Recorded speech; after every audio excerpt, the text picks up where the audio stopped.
जब भी आप किसी से अल्बर्ट आइंस्टीन, न्यूटन या निकोलस टेस्ला जैसे प्रसिद्ध वैज्ञानिकों के बारे में पूछते हैं कि ये लोग अन्य वैज्ञानिकों की तुलना में इतने सफल क्यों थे, तो ज्यादातर लोग यही जवाब देंगे कि क्योंकि वे बहुत बुद्धिमान हैं। लेकिन एक शोध के अनुसार हमारी सफलता में हमारा IQ यानी इंटेलिजेंस कोशेंट सिर्फ 20% ही मायने रखता है और बाकी 80% इस बात पर निर्भर करता है कि हम अपनी भावनाओं को कितने अच्छे से संभाल पाते हैं। लेखक डैनियल गोलेमैन कहते हैं कि हमारा IQ फिक्स होता है जो हमें जन्म से ही मिलता है और जो जीवन भर एक जैसा रहता है, इसलिए हम अपने IQ को बहुत आसानी से बदल नहीं सकते, लेकिन हाँ, हम इसे बढ़ा सकते हैं। भावनात्मक बुद्धिमत्ता के बारे में जानकर आप अपनी भावनाओं को नियंत्रित करना सीख सकते हैं और जो जीवन में आपकी सफलता का 80% हिस्सा प्रभावित करती है। तो सबसे पहले हम यह समझ लेते हैं कि भावनाएं वास्तव में क्या है। भावनाएं एक तरह की मजबूत ऊर्जा होती हैं जो हमें तुरंत कार्रवाई करने के लिए मजबूर करती हैं और अपने दैनिक जीवन में हम 80% कार्रवाई अपनी भावनाओं के अनुसार करते हैं। इसीलिए हमें अपनी भावनाओं का इस्तेमाल करके सही फैसले लेना बहुत जरूरी है, जिसे हम आज के वीडियो में डैनियल गोलेमैन द्वारा लिखी गई किताब इमोशनल इंटेलिजेंस की मदद से सीखेंगे। तो नंबर 1 है आत्म जागरूकता। आत्म जागरूकता में हमें खुद को अच्छी तरह से जानना होगा, अपनी भावनाओं और अपने व्यवहार का निरीक्षण करना होगा। भावनात्मक बुद्धिमत्ता विकसित करने की दिशा में यह पहला और सबसे महत्वपूर्ण कदम है। हम कैसे सोचते हैं, हम अपनी ताकत और कमजोरियों से कैसे निपटते हैं और इसका हमारे आसपास के लोगों पर क्या असर होता है, हमें इन सभी चीजों के बारे में पता होना चाहिए। हमारा मूड लंबे समय तक एक जैसा नहीं रहता। जैसा कि आपने देखा होगा, अगर आप किसी वजह से खुश हैं तो आपका मूड हमेशा एक जैसा नहीं रहेगा। इसी तरह अगर आप दुखी हैं तो वह भावना भी कुछ समय में बदल जाएगी। इसीलिए अपनी भावनाओं को नियंत्रित करने से पहले हमें उन्हें ठीक से देखना होगा कि हम किस समय कैसा महसूस कर रहे हैं। अगर हमें गुस्सा आ रहा है तो उसे नियंत्रित करने के लिए सबसे पहले हमें यह स्वीकार करना होगा कि मैं अभी गुस्से में हूं, जिसे मुझे नियंत्रित करना है। इसे कहते हैं अपनी भावनाओं के प्रति स्वयं जागरूक होना। और फिर बताया जाता है कि लोग अपनी भावनाओं से अलग अलग तरीकों से निपटते हैं। जैसे गुस्सा, ये वो लोग होते हैं जिनका मूड हर भावना के साथ बदलता रहता है और ये अपने ही किए गए कार्यों की वजह से परेशानी में पड़ जाते हैं और फिर दूसरों की मदद करने लगते हैं। ये लोग अपनी खुद की मानसिकता को नहीं पहचान पाते हैं। ये अपनी भावनाओं के प्रति जागरूक नहीं रह पाते हैं कि कब किस बात पर कैसे प्रतिक्रिया देनी है। एक तरह से कहा जा सकता है कि ये अपनी भावनाओं को लेकर उलझन में रहते हैं। स्वीकार करना, कुछ लोग अपनी भावनाओं और भावनाओं के प्रति जागरूक हो जाते हैं और समझ जाते हैं कि वो कैसा महसूस कर रहे हैं और फिर वो उस भावना को स्वीकार कर लेते हैं, लेकिन उनके लिए कितनी भी हानिकारक क्यों न हो, वो बाद में इसे नजरअंदाज कर देते हैं और इसे कभी बदलने की कोशिश नहीं करते हैं। आत्मजागरूक ये लोग अपनी भावनाओं और भावनाओं के प्रति पूरी तरह से जागरूक होते हैं। नंबर 2, भावनाओं को मैनेज करना। हर भावना का अपना महत्व या मूल्य होता है। अपनी भावनाओं को मैनेज करने के लिए आपको यह जानना होगा कि आपकी भावनाएं क्यों बदल रही हैं। वे कौन से कारण हैं जो आपके मन को बेचैन करते हैं। सभी कारणों को अच्छी तरह से समझने की जरूरत है। फिर हम उन भावनाओं को नियंत्रित करने के लिए पहले से तैयारी कर सकते हैं। आपका लक्ष्य अपनी भावनाओं को संतुलित करना है, न कि उनसे बचना।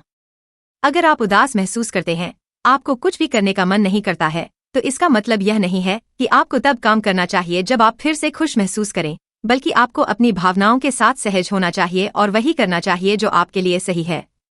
जब हमें किसी चीज का डर लगता है तो उस समय हम हर चीज को नजरअंदाज कर देते हैं और किसी तरह उस डर से बाहर निकलने की कोशिश करते हैं।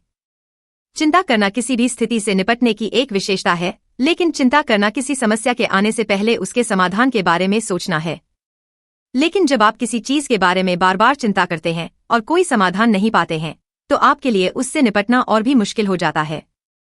जब आप किसी चीज के बारे में चिंता करते रहते हैं, तो आप स्थिति पर नियंत्रण नहीं रख पाते हैं और आपको चिंता की समस्या, तनाव, ज्यादा सोचना, पैनिक अटैक होने लगते हैं, जो आपके मानसिक स्वास्थ्य को गंभीर रूप से प्रभावित करते हैं। अगर आप अपनी भावनाओं पर काबू नहीं रख सकते, तो आप एक ही बात को लेकर बार बार चिंता करेंगे और चिंता का यह चक्र चलता रहेगा। इसलिए अपनी भावनाओं को नियंत्रित करने का सबसे अच्छा तरीका है कि आप उनसे बचने के बजाय उनके साथ सहज रहें और कोई भी निर्णय लेने से पहले खुद से पूछें कि क्या यह वाकई आपके लिए सही है या आप अपनी भावनाओं के आधार पर कोई निर्णय ले रहे हैं। खुद को प्रेरित करें। जब कोई हमसे अपना दुख या कोई समस्या साझा करता है, तो हमें उसकी बात ठीक से सुननी चाहिए और उसे समझाना चाहिए या सबसे अच्छी सलाह देकर उसका हौसला बढ़ाना चाहिए। इसका मतलब है कि हमें उस समय उस व्यक्ति के नजरिए से स्थिति को देखना चाहिए। विलंबित संतुष्टि शोध में पाया गया है कि जो बच्चे 4 साल की उम्र से ही अपनी इच्छाओं पर लगाम लगाना सीख जाते हैं, वे बड़े होकर स्वतंत्र, सामाजिक और व्यक्तिगत रूप से सक्रिय होते हैं। ये लोग अपने जीवन की समस्याओं का अच्छी तरह से विश्लेषण कर पाते हैं। वे अपने जीवन की निराशाओं से ठीक से निपटना सीख जाते हैं। भावनात्मक रूप से मजबूत होने के कारण ये लोग अपने जीवन की चुनौतियों को स्वीकार करते हैं और तनाव या मानसिक दबाव में जाने से बचते हैं।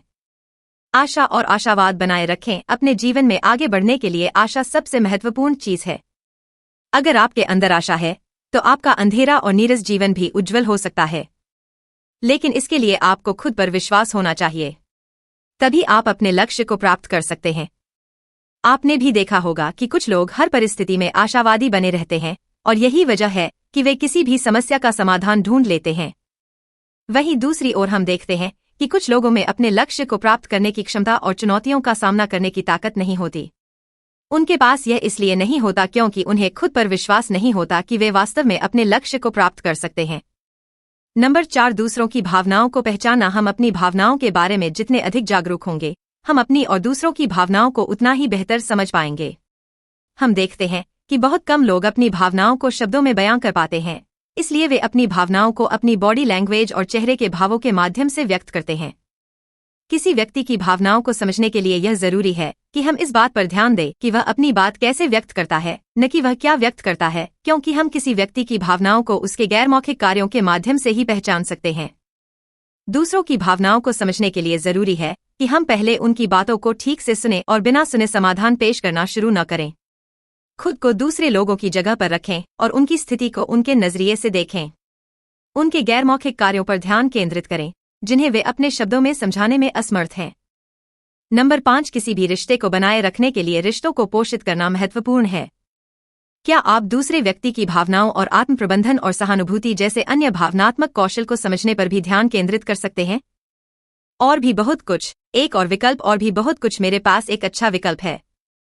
मेरे पास एक अच्छा विकल्प है। एक बार फिर से शुरू करें। एक नया व्यवसाय शुरू करें। एक और विकल्प चुनें। ठीक है, मेरे पास एक अच्छा विकल्प है। 1 वर्ष से अधिक समय तक एक और विकल्प चुनें।